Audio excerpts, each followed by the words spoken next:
everyone, this is Lego My Lego 920 here. So, tomorrow Indiana Jones and the Dial of Destiny is going to be releasing, and I am fucking excited to see it. So, for today's video, I thought why not do an explanation video basically on the Indiana Jones timeline. So something that starts the Indiana Jones timeline is something that's in Indiana Jones and the Kingdom of the Crystal Skull. That starts the prehistory. So, since each of the Indiana Jones movies for adventure is based on a historical event, or a case of Indiana Jones and the Kingdom of the Crystal Skull, that very where it's featuring very fictional aliens. So, for the key parts of every story of centuries that has happened before Indy's birth, I'm gonna scroll into the backstory, alright? So, get your whips and your suit on, because we are about to go on our adventure onto a timeline. So, starting with the unknown. So, aliens arrive in Akator region of the Amazon, giving local tribesmen incredible amounts of knowledge. The tribes build the city of Akator in tribute to the alien experience. No, explorers and I can't say the word. Accumulate a vast amount of gold and other treasures. And what's next in the timeline is another relic in 4000 B or 1400 BC. So that relic is the Ark of the Covenant. I can't say this word. All right, so the Ark of Covenant, which contained the 10 commandments handed down by gold and carried by Moses and the Hebrews through the desert, is created. Then to 1095, Sir Richard, a knight in the First Crusade, and his men find the Holy Grail in the canyon of the Crescent Moon. One of the knights remained with the Grail and was discovered by Indy centuries later. The Holy Grail is pretty much the relic that's in the Last Crusade, Then, 1546, Francesco di Orellana disappears looking for Akator. In 1872, Henry Jones Jr. is born on July 1st. He changes his name to Indiana during his childhood in memory of his beloved dog. Then, in 1907 through 1920, as seen in the 90s prequel show, The Young Indiana Jones Chronicles. By the way, I've watched the first episode of Young Indiana Jones Chronicles. I haven't watched the whole show, but I'm just gonna tell you the timeline anyway, because fuck it. Indiana travels with his parents across the world for his father Henry's work from the age of 8 to 21. During his continent-spanning travels, Indiana often finds himself wrapped up in a new mystery or adventure. Essentially, the Young Indiana Jones Chronicles laid the in-universe foundation for the kind of thrill-seeking archaeologist he would eventually become. Then on to 1912, which is the beginning scene of Indiana Jones and the Kingdom of the Crystal Skull. Indiana has an encounter with a man in a Panama hat, which is the hat that Indiana Jones has currently weared later on throughout the movies, who attempts to steal a golden crucifix belonging to Corando. During his encounter, he gets the famous chin scar after using a whip for the first time. His mother dies during this year too. Then to 1926, Indiana gets romantically involved with Marion Ravenwood, the daughter of his mentor Abner Ravenwood. So, the Indiana Jones movie that attempts to start the Indiana Jones timeline is Indiana Jones and the Temple of Doom, taking place in the year 1935. So, in Shanghai, Indiana flees the city after escaping the clutches of a local crime boss, Lao Chi. He escapes with nightclub singer Willie Scott and the 12-year-old boy who would become Indiana Jones' beloved sidekick, Short Round. The three stow away on a plane out of the city, believing they've made it out of Lao Chi's gasp, failing to realize the plane is owned by Xi. Xi's men dump fuel and parachute out of the plane, leaving Indiana, Willie, and Shorty to perish. The three make a narrow escape, taking a life raft, jumping out of the plane and riding it down the river into an Indian village. So where they end up at Mayapur in India. Indiana, Willie, and Shorty all find safety in the village.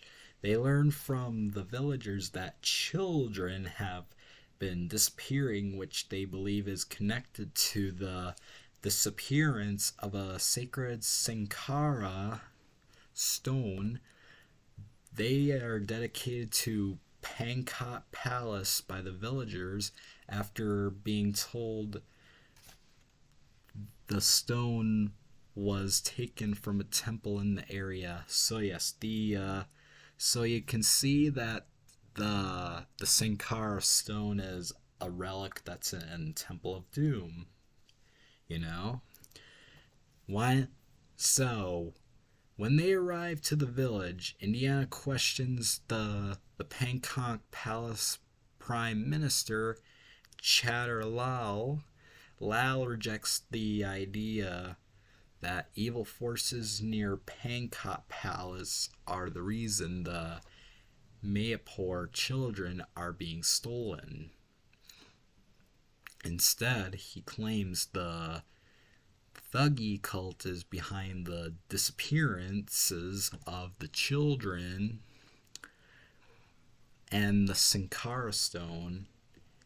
In an underground temple, Indy watches as the Thuggee sacrifice a human to the goddess Kali. It's revealed the Thuggee are using the stolen children to mine for the final Sankara stones. which Indiana earlier hypnotized were the same fabled stones that would bring the fortune and glory. Then the jungle. So Indiana retrieves all the Sankara stones and the stolen Mayapur children as Mullah Ram, or Mularam, yeah, that's his name, and the Thuggee pursue them through the jungle. Mullah and Indiana struggle for control of the stones on a narrow rope bridge. Indiana remembers that invoking the name of the goddess Shiva turns the stones white hot. As Indiana does this, Molaram tries to taking one of the stones. Molaram's hand gets burned, causing him to lose balance and fall with most of the Sankar stones drawn to the river, where crocodiles shred Molaram's body to pieces. Yeah, it's pretty fucking deadly, not gonna lie with that shit. Then back at Mayapur, India. Indiana, Willie, and Shorty return to Mayapur, giving the children back to their families, and the one remaining Sankara stone still in their position as for what happened to Short Round after Temple of Doom. A 1980s comic tie-in provides an answer. Kind of like with the Marvel comics, the further adventures of Indiana Jones. Indiana takes Short Round back to the U.S. to enroll him in boarding school. So yeah, that's a part that didn't happen in the movie. That's pretty much off screen, but like I said, showing in the comics. Then the next movie in the timeline is Indiana Jones and the Raiders of the Lost Ark, which is in the year 1936, a year after Temple of Doom. So, starting off in Peru.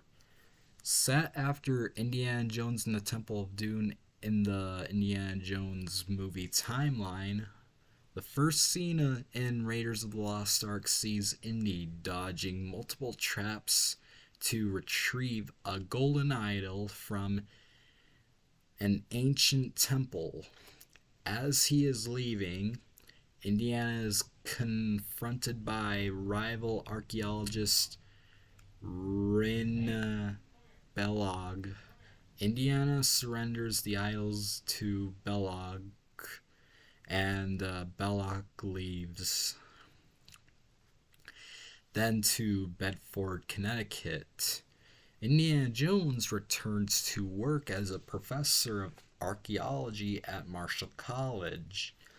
He is approached by two Army intelligence officers who tell him the Nazis are pursuing Indiana's mentor. Abner Ravenwood, who is in possession of a headpiece known as the Staff of Ra, which the Nazis believe will lead them to the mystical city of Tanis in Egypt. Indiana theorizes the Nazis are in search of the Ark of the Covenant, I meant to say, which would give the Nazi army incredible armor. No, not armor, power. It's power. I don't know what the fuck I'm saying. Anyway, then to Nepal, after learning the Abner is dead and the Indiana Jones heroine Marion Ravenwood has the headpiece, Indiana travels to Nepal to find her. Indiana locates Marion in a tavern, but not before a group of Nazis finds her at her first. A gunfight breaks out, and Indiana and Marion narrowly escape with the headpiece. Then on to Cairo. Indiana and Marion head for Cairo, where they meet Sallah. So Sallah is pretty much a partner and a good friend of Indiana Jones. Sallah tells them Belloc and the Nazis are digging for the Well of Souls, which they believe will take them to the Ark. Indiana and Marion piece together that Belloc and the Nazis are digging in the wrong place. Indiana and Sallah infiltrate the Nazi campsite and attempt to use the headpiece to help get into the Well of Souls. The Nazis come upon, and they pretty much come upon them, take the Ark for themselves, and try to steal them.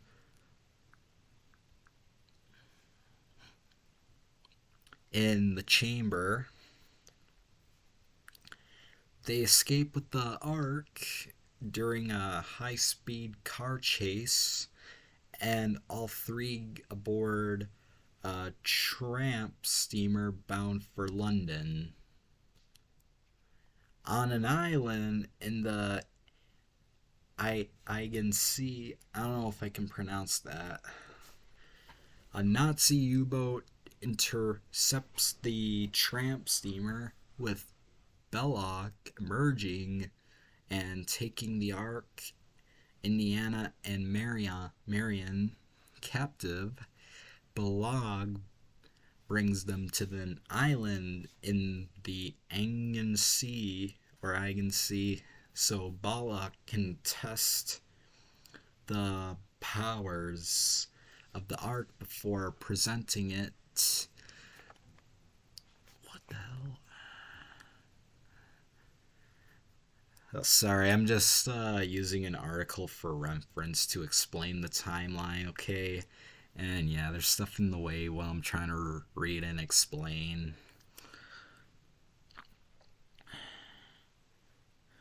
Okay, so Belloc brings them to the island in the Aegean Sea, so Belloc can test powers of the Ark, presenting it to Adolf Hitler. Alright, I hope I don't get canceled for this, for what I'm explaining in the Indiana Jones timeline. Okay, I really hope I don't get canceled. Alright. But, anywho, out of the Ark springs Angels of Death, which kill Belloc and the rest of the High Command. Indiana and Marion close their eyes to avoid looking at the angels and being killed, which led to the fan theory that Indiana Jones himself was one. The Ark then seals itself shut. Then, in Washington, D.C., at the end of the film, Indiana and Marion bring the Ark back to the U.S., where the government takes possession of it for further research. Curiously, despite Indiana's prior experience activating the magical Sankara stones, Indiana Jones and the Raiders of the Lost Ark initially dismisses the Ark's supposed powers as superstition, and Indiana's attempt to get into the Well of Souls shows him beginning to shed off the skepticism and he finally accepts the fact supernatural entities exist in the 1981 movie. It's one of the few plot holes in the Indiana Jones movie timeline. Then on to Indiana Jones and the Last Crusade in the year 1938. So, the coast of Portugal. Indiana meets an old foe from his childhood, the man in the Panama hat. The two are engaged in a fight on Panama Hat's boat somewhere off the coast of Portugal. Indiana escapes the fight and takes back the cross of Coronado taken by Panama Hat when he first encountered Indiana more than 20 years prior. Then to back at Connecticut. Indiana receives word his father, Henry Jones Sr., has disappeared while searching for the Holy Grail. Henry was using an inscription from a stone table as his guide. Indiana resolves to find his father, played by Sean Connery in Indiana Jones and the Last Crusade. However, there's only a 12-year age difference between Connery and Ford in real life, which could somewhat blur the Indiana Jones movie timeline. Venice. Indiana takes colleague Marcus Brody to Italy with Henry's Grail diary, which he received days earlier. He meets Dr. Elsa Schneider, who is working with Henry to find the Grail. Indiana and Elsa go to the catacombs of a library where Henry was last seen. They find the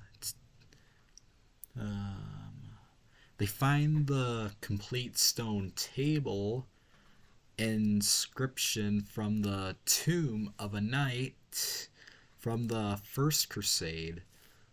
The Brotherhood of the Cruciform Sword, sworn to protect the Grail, find out Indiana and Elsa are in the tomb and set the tomb on fire. The pair escapes. Then on to Turkey. Indiana and Elsa meet with Sala. Indiana and Elsa head to the Nazi-controlled castle where they find Henry, but it's revealed Elsa is working for the Nazis in hopes Henry would lead her to the Grail. Henry tells Indiana the diary is the key to getting past the three traps protecting the Last Crusade's Holy Grail, and they resolve to get it from Marcus, who was entrusted with the diary when he and Indiana parted ways in Italy. They learn Marcus has been kidnapped by the Nazis, and the Nazis are forcing Marcus to reveal information from Henry's diary to lead them to the site of the Holy Grail. Then to Hatay. The Nazi conspirator fatally wounds Henry and the Grail site. Yeah, at the Grail site, not and at. Motivating Indiana to find the Grail to save him. The tomb containing the artifact is guarded by a 700-year-old knight still moving thanks to the Grail, which is hidden among many similar chalices. Indiana chooses the right Grail and manages to heal his fatally wounded father, leading to the immortal Indiana Jones fan theory. The knight warns them the Grail can't leave the tomb, but Elsa ignores this, causing the structure to collapse. She plummets to her death, but Indiana and Henry make it out alive. Indiana, Henry, Marcus, and Sala ride off into the sunset. Now, off screen to an unknown location. At this point in Indiana Jones movie timeline, Marion gives birth to Mutt Williams, Indy's son. Indiana doesn't find out until 19 years later when Mutt shows up asking for his help, which is into Indiana Jones and the Kingdom of the Crystal Skull. In the year 1957, in Nevada, Indy and George Mac McHale are kidnapped by a group of Soviets led by Dr. Irina Spalko. They are taken to Area 51, which is called Hangar 51 in the universe. So, yes. So after they're taken to Area 51, well, actually Hangar 51, they are ordered to find the body of a mummified alien Irina wants to investigate. Mac reveals he's a double agent, and Indiana unsuccessfully attempts to take the alien body from Spalko. After escaping from Area 51, Indiana Jones survives a nuclear blast by hiding inside a lead-lined refrigerator, but is later apprehended by FBI agents. The agents suspect him of working for the Soviets, but Indiana denies this. Then, back at Connecticut, Indiana is forced on an indefinite leave of absence because of the FBI's allegations. Shortly afterward, Indiana is approached by Mutt Williams, who asks for Indiana's help in finding Harold Oxley. Oxley was a friend of Williams' family, including Mutt's mother, later revealed to be Marion Ravenwood. Oxley was also a classmate of Indiana's at Oxford. Mutt says Oxley sent his mother a letter written in an ancient South American language. Indiana cracks it and figures out the pair must go to Peru. This is just one of the many convoluted plot points that have led many to call Crystal Skull the worst Indiana Jones movie. Yeah, I know Indiana Jones Kingdom of the Crystal Skull might have not done well back then, but it still had some success. Now, continuing on with the timeline. So, in Peru, Indiana and Mutt investigate the psychiatric hospital where they believe Oxley was held after his search for Hector went awry. I can't say that word. I can't pronounce that. After decoding scribbles on the walls of Oxley's cell, they theorize he was attempting to find the same ancient city, Acator, that Spanish explorer Francisco de Orellana sought after in the 16th century. Indiana and Mutt are captured by Soviets after successfully locating Orellana's grave and discovering a crystal skull buried in his tomb. They deduce Oxley found the skull but ultimately tried to put it back before his disappearance. Then to the Peruvian jungle.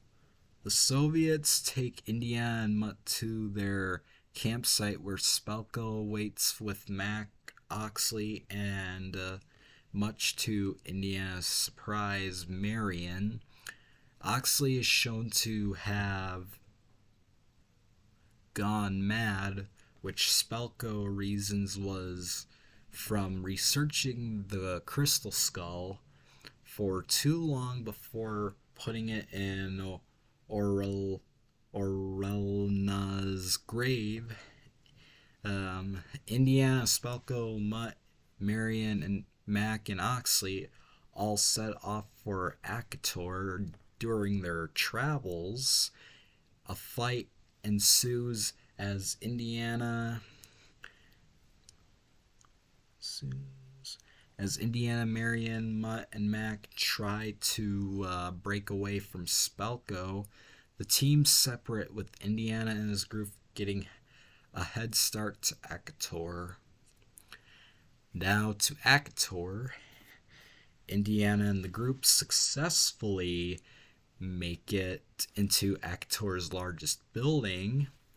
They discover vast amounts of treasure and ancient alien skeletons, which is when the crystal skull breaks from Indiana Jones's tradition by injecting sci-fi into the narrative. So yes, the crystal skull is pretty much a relic that's in the Kingdom of the Crystal Skull. Spalko arrives and takes the skull from Indy, but the extraterrestrial cranium gets teleported via skeletons or telekinesis back to the skeletal system. It was removed from centuries prior. Spalko is overwhelmed by the alien's power and dies. Acator begins to self-destruct as it was built on top of the alien's now reactivated spaceship. Indiana, Marion, Mutt, and Oxley make it out alive, but Max sacrifices himself. Then 1955 in Connecticut, Marion and Indiana get married. Indiana returns to work at Marshall College and is made associate dean, as Indy was fired earlier in the Indiana Jones movie timeline and no context is given as to why he was rehired.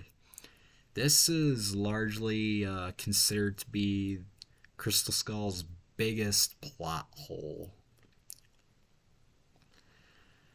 And Indiana Jones and the Dial of the Destiny is pretty much the last movie in the timeline. So to the year 1969. So, for the plot for Indiana Jones and the Dial of Destiny for the timeline, the Indiana Jones timeline continues in Indiana Jones and the Dial of Destiny, which is set 12 years after Indiana Jones and the Kingdom of the Crystal Skull. The trailers show a heavy Americana aesthetic from the 60s, including vintage cars and fashion, anti Vietnam War and Nixon protest posters, and in an action sequence in the midst of a parade to celebrate the Apollo mission. The movie will feature key flashback sequences looking at a previous adventure in the and during World War II. This includes de-aging Harrison Ford as Indiana Jones and having him take on the Nazis again, and it'll end the Indiana Jones movie timeline. And yeah, that is my whole entire explanation on the Indiana Jones timeline. Although I had to read an article for reference for an explanation.